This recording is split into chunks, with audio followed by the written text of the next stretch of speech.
So, over the last hour, I know that you have heard in our voices frustration, sadness, even angry.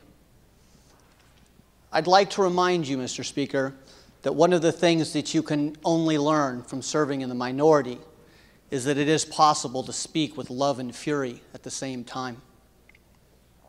So as we close, I'd like to step back and look at the broader discussions that we've had today and the, in some ways, incomprehensible intellectual inconsistency that surrounds our broader minimum wage policies.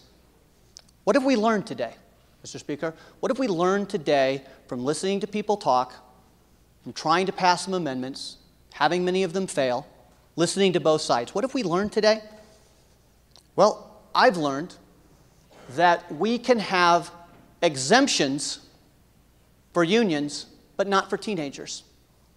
A 30-year-old woman who is the mother of two can go to work and not be paid minimum wage, but a 14-year-old cannot. I've learned that we can have strong metrics for all of our tax exemptions, but not for our cost drivers that are caused by minimum wage. I have learned that we can have 39 different prevailing wage based on the counties, but we have to have one minimum wage that applies to both Mercer Island and Odessa. I've been told over and over again that these policies will not hurt kids, they will not hurt minorities, they will not hurt the less skilled. But I am not allowed to vote on metrics to make sure that that is true. One of the things that I've learned today is that power trumps consistency. But I am also baffled, Mr. Speaker. I am baffled because based on the many speeches I have heard today, apparently there are many people in this body who simply do not believe in the law of demand. That simple concept, generally accepted since the Enlightenment, that as prices go up, we buy less of something.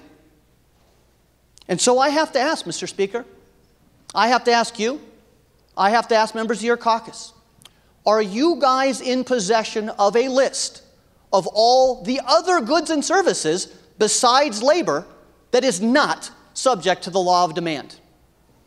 Unlike carbon, for instance, if the price of labor goes up, I've been told repeatedly today that people will buy just as much of it. You will not buy less labor, even if the price of labor goes up 30%.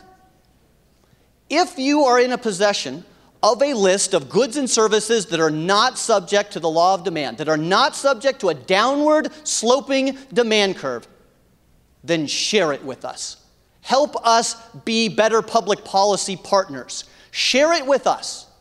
Share it with the faculty at the University of Chicago, Harvard, Yale, Oxford, or any other place that learned people gather, because we would like to have access to that list. How can we craft laws if some goods and services are subject to the law of demand and others are not? Or is it, Mr. Speaker, that labor stands alone as the only good on the planet that is absolutely inelastic? Because that's what I've heard today. You can raise the price of labor and people will hire them the same amount. Well, if that's the case, Mr. Speaker, let's raise the minimum wage to $50. Why not? I've been told over and over today it'll have no effect. We can raise the minimum wage, it has no cost on the budget. We can raise the minimum wage, I'll hire just as many people. In fact, I've actually been told that if you raise the minimum wage, I'll buy more people, I'll hire more people. So why not $50, $60, $70? It has no effect. I've also been told, Mr. Speaker, that if we raise the minimum wage, it will actually have a stimulus effect. As if somehow, if I take $5 from a member to my left and I hand it to a member of my right, there is magically more dollars on the House floor. That's amazing.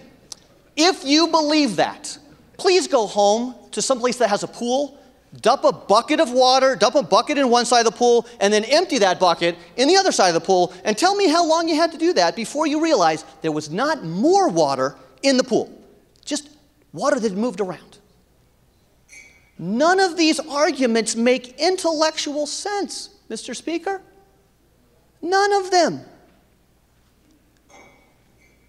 This bill, in my opinion, is the long-run consequence of economic illiteracy. Maybe we don't teach our kids as well as we should.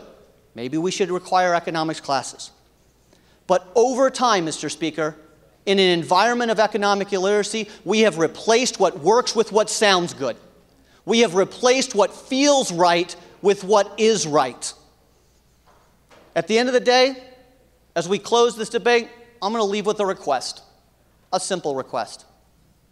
My party, my friends, my colleagues, we get accused of being anti-science all the time.